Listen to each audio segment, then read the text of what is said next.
In this video, I'm going to show you how you can delete your pins on Pinterest. So to delete a pin on Pinterest, this is a simple thing to do. So the first thing you will need to do is head over to your Pinterest app.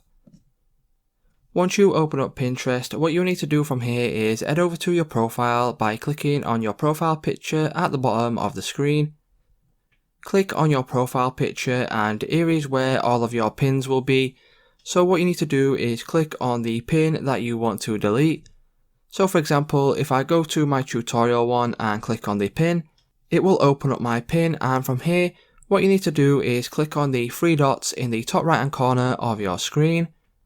Click on the three dots and you will now need to click on edit pin.